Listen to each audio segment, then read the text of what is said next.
Like I'm big on when you speak things, you speaking into the ether. You know, every thought is electromagnetic pulsation. Every thought we have is monitored in the room. Like if I think something, you may say it because we're sharing space. And I'm just big on that, like manifestation. I'm so big on that, like I always say. A lot of times I be like, man, I gotta go eat, man. I gotta go spend some money, man. I'm having too much of this shit. I'm having too much of this shit. And I always say that, and then I end up really having too much of this shit. But I'm having too much of this shit. I ain't gonna never say I'm not having too much of this shit. Yeah. Right. Cause I'm having too much of this shit. I tell it, like my partner used to call me, man, where you at, Gates? Bitch, you in town, bitch? Bitch, like when we say bitch, that's like a term of endearment in Louisiana. So he'd be like, bitch, where you at? Man, where you at, bro? I said, look, bro, we need to go spend some of this money, man. I'm having too much of this shit.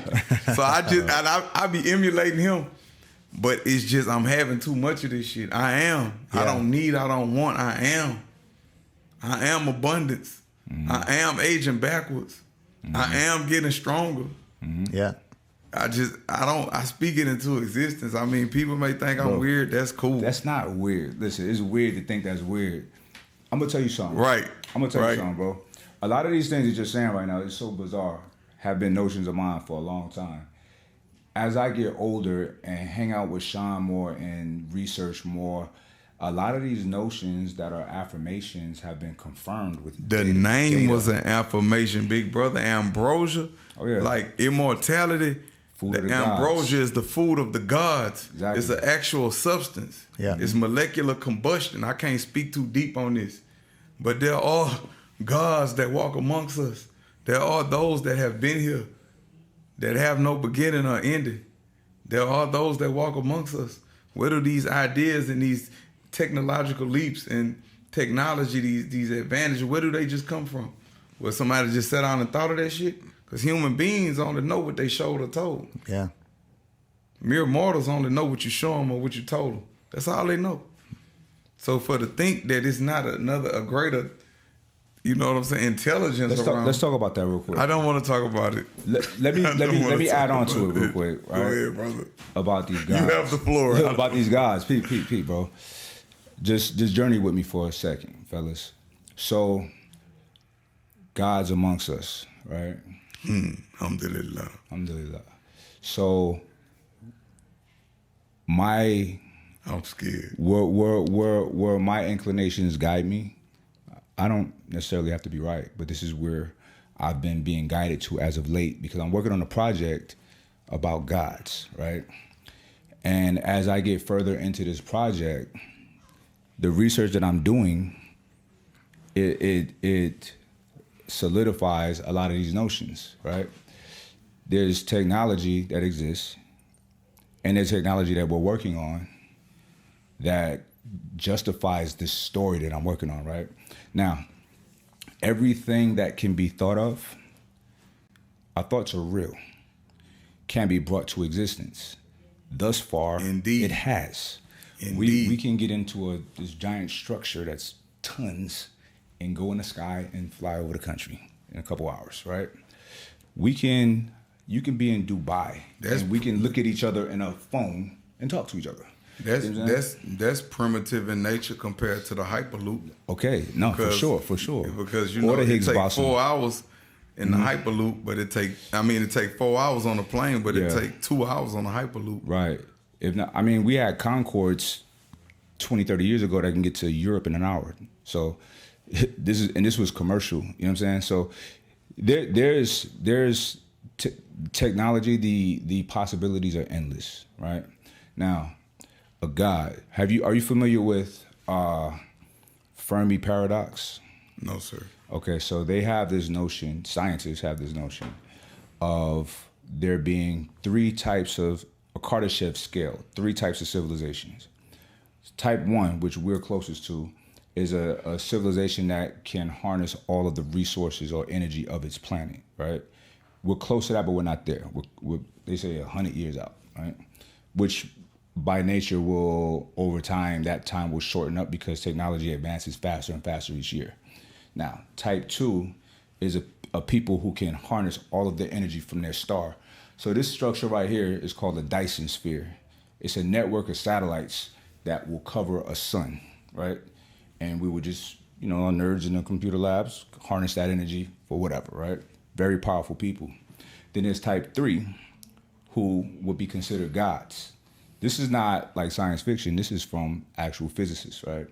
Their notions and their calculations. These people will be like gods to us because they have the ability to harness all of the energy from its galaxy, okay? Every planet, every meteorite, every moon, and the suns.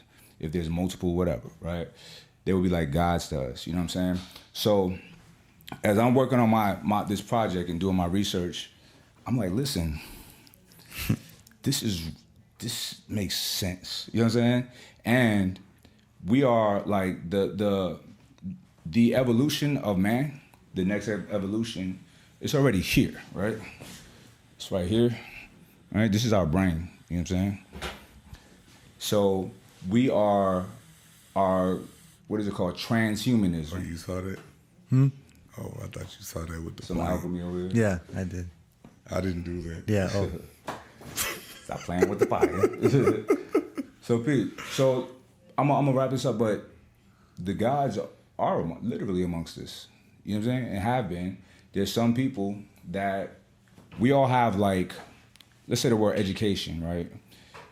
The root word is educe, to bring out what's already within, right? It's nothing you could really teach us because it's in us. I was about to ask you that. Do you think you could be a god and not know it, and then some things happen that let you know that this is what it is? I think so. Like your whole life, you could have just been looking for your match. Mm-hmm. Like I ain't never met nobody. I done met people similar, but I ain't met nobody that could really just do what I could do. But I done met people that was gifted like me, but they might have had another type of gift. Right. So you just been looking for your match your whole existence. And then when you finally, like you might have been a god, but not even knew that you was dead. I don't know if a god once reaching that I'm not state. saying I'm not. No. Y'all hear I'm you. not saying me. But I feel like one that is of that God status might not realize it, and his God frequency or energy is emitting without them realizing that's what it is, and it just happened to be benefiting people in such in mass. You know what I'm saying? Yeah. Because we don't. I'm scared to talk to this dude. Listen, bro, we don't adorn ourselves. We don't adorn ourselves with greatness. Yeah, because it feels kind of wrong. It is. It's cheap. It feels wrong, like when you say, like the dude Xerxes, he was like, I'm the God King. Right. Like, not really. Yeah. But war, it confirms every truth and exposes every lie. Correct. And Leonidas showed you that you're not really what you proclaim to be. Right. 100%. Like I said, I can do things that regular people can't do. Mm-hmm. Yeah, so I feel like that one, whoever is elevated to that status, we talk about it after they're gone. You know what I'm saying? You know, we adorn them in due time. I don't think humans are on a level to accept that kind of adoration and still be alive and living, because we'll be. We would worship them as the creator. Worship them, and they would probably enjoy it. So think about the Greek and Roman gods. Unless they knew. But beware the friend with the flattering lips, because the end thereof is bitterness. Mm-hmm. If you flattering me all the time, you trying to rock me to sleep. Correct, right.